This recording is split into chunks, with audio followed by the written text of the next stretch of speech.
ఈరోజు మంగళగిరికి వస్తున్నా.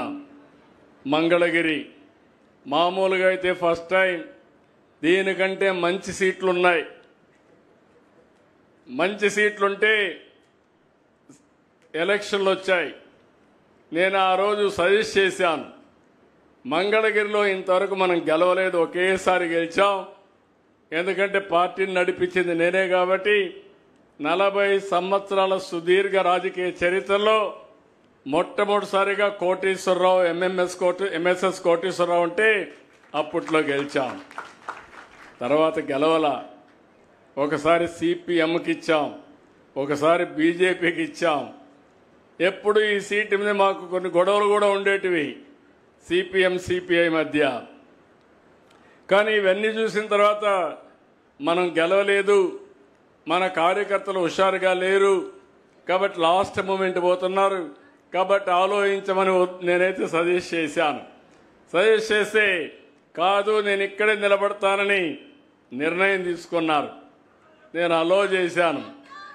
అది అయిన తర్వాత 5,000 ఓట్లతో ఓడిపోయాడు. ఓడిపోయినప్పుడు అన్నాడు, నేను ఎక్కడైతే ఓడిపోయానో అక్కడే భయంకర అద్వితీయంగా గెలవాలి, మంచి మెజార్టీతో గెలవాలని పట్టుదలతో ముందుకు వచ్చాడు.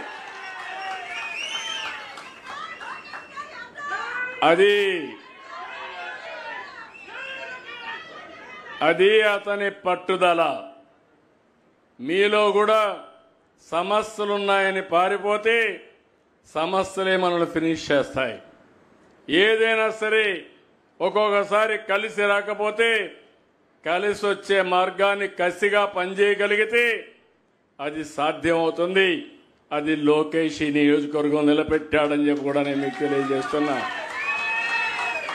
అక్కడి నుంచి మీరు చూశారు, 5,000 మెజారిటీతో ఓడిపోయిన కాన్స్టిట్యున్సీ 91,000 మెజారిటీతో గెలవడం అనేది ఒక చరిత్ర. అయితే దాంతో తృప్తి పడడం లేదు. ఈరోజు ఇక్కడే మీరు చూస్తున్నారు, ఏదైతే వీవర్ సేల పెట్టాడు, ఒక ప్రయోగం 20 మగ్గాలు ఆయన సొంత డబ్బులతో పెట్టి దీన్ని అభివృద్ధి చేసి ఇప్పుడు ఇలాంటివి ఏ విధంగా చేయాలనో వర్కౌట్ చేసే పరిస్థితికి వచ్చాడు. ఇంకో పక్కన ఇప్పటికే 3,000 కుటుంబాలకి ప్రతిరోజు అతనే వచ్చి మీకు బట్టలు పెట్టి పట్టాలు మీకు అందించాడంటే అది పేదవాళ్ళ పట్ల, చేనేత పట్ల అతనికి ఉండే గౌరవం. ఇప్పటికీ ఒక 2,000 పనులు పూర్తి చేశాడు. ఆయన ఆలోచన ఒకటి, రాష్ట్రంలోనే ఒక ఆదర్శ నియోజకవర్గంగా ఈ మంగళగిరి ఉండాలనేది అతని సంకల్పం. తప్పకుండా నెరవేరుతుందని నేను ఆశిస్తున్నాను. ఎందుకంటే డిజర్వింగ్గా కూడా. ఎందుకంటున్నానంటే ఈ మాట, ఈ నియోజకవర్గం ఎక్కువ మంది పేదవాళ్ళు ఉండే నియోజకవర్గం, చేనేత ఎక్కువ ఉండే నియోజకవర్గం.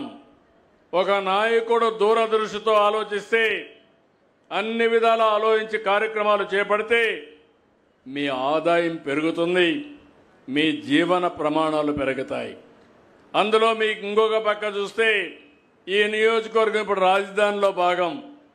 అందుకే మొన్న ఏదైతే స్వర్ణకారుల కార్పొరేషన్ పెట్టి దీన్ని కూడా అభివృద్ధి చేయాలనుకున్నప్పుడు డెఫినెట్గా చేయమని చెప్పి ప్రోత్సహించాం. దానికి కూడా ముందుకొచ్చి అవి కూడా చేస్తున్నారు. ఇంకో పక్కన నర్చర్ కూడా నేను అందరు ఎమ్మెల్యేలకు ఒకటే చెప్తున్నాను, ప్రజలకు అందుబాటులో మీరు ఉండాలి. మీకు ఓట్లేసి వాళ్ళు గెలిపించారు, మీరు శాశ్వతంగా ఎమ్మెల్యేగా ఉండాలంటే ఎప్పటికప్పుడు ప్రజల ఆదరణ పొందాలి. అప్పుడే మీరు పనులు చేయడమే కాదు, ప్రజలకు చేసిన పనులు చెప్పి ఎప్పటికప్పుడు నర్చర్ చేయాలని చెప్పాను. చాలామంది చేస్తున్నారు. వాళ్ళందరిలో కూడా నేను చూస్తే లోకేష్ అయితే ఒక్క అడుగు ముందుకేసి ఎప్పుడు టైం దొరికితే అప్పుడు నియోజకవర్గానికి వస్తున్నాడు.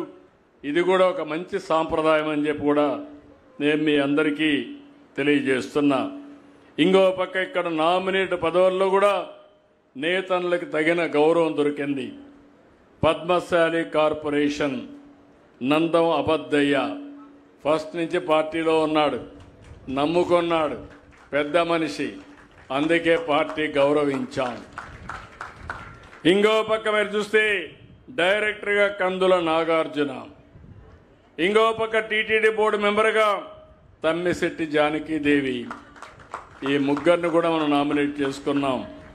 ఏపీ ఎంఎస్ఐడిసి చైర్మన్గా జనసేన చెల్లపల్లి శ్రీనివాసును కూడా మనం నామినేట్ చేసుకున్నాం.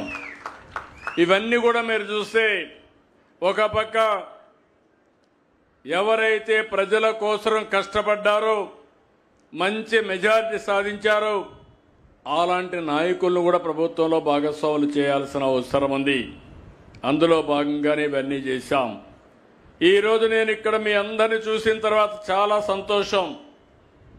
ఎందుకంటే ఎన్నికల ముందు అస్తవ్యస్తమైన ఆర్థిక వ్యవస్థ, నేను ముఖ్యమంత్రి కావడం మొదటిసారి కాదు, 4వసారి ముఖ్యమంత్రి అయ్యాను.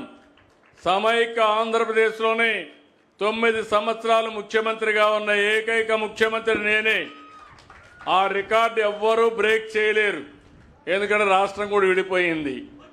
కాబట్టి 10 సంవత్సరాలు ప్రతిపక్ష నాయకుడిగా కూడా పనిచేశాను.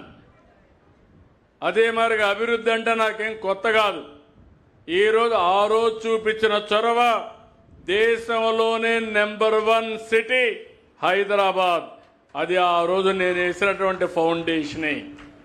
కానీ ఈరోజు ఇక్కడికి వచ్చినప్పుడు ఫస్ట్ టైం నేను చూస్తున్నాను, ఎంత లోతుకు పోతే అంత అఘాతం కనపడుస్తూ ఉంది.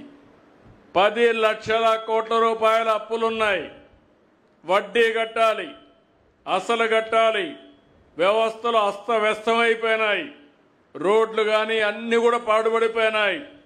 కేంద్రం అమలు చేసే సెంట్రల్లీ స్పాన్సర్ స్కీమ్స్ అన్ని డీఫంక్ట్ అయిపోయినాయి. ఒక్కొక్క అడుగు ముందుకేసుకుంటూ వచ్చాం. నేను ఒక మాట చెప్పాను, నేను కష్టపడేది పేద ప్రజల కోసం. మీకు అందరికి హామీ ఇస్తున్నా, సూపర్ 6 ద్వారా ఎన్నికల మేనిఫెస్టో అమలు చేస్తానని ఆ రోజు మీకు చెప్పాను.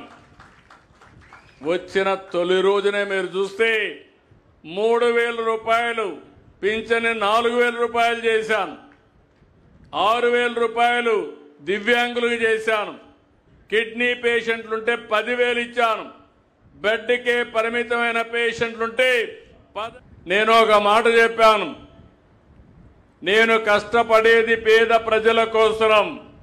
మీకు అందరికి హామీ ఇస్తున్నా, సూపర్ 6 ద్వారా ఎన్నికల మేనిఫెస్టో అమలు చేస్తానని ఆ రోజు మీకు చెప్పాను. వచ్చిన తొలి రోజునే మీరు చూస్తే 3,000 రూపాయలు పింఛని 4,000 రూపాయలు చేశాను. మొదటి తారీఖున పేదల సేవలో మీ ఇంటికి వచ్చి మీకు ఇస్తున్నామంటే 10,000 ఇచ్చాను, బెడ్కే పరిమితమైన పేషెంట్లుంటే 15,000 రూపాయలు పింఛన్ ఇచ్చే ఏకైక ప్రభుత్వం, మానవత్వం ఉండే ప్రభుత్వం తెలుగుదేశం ప్రభుత్వం.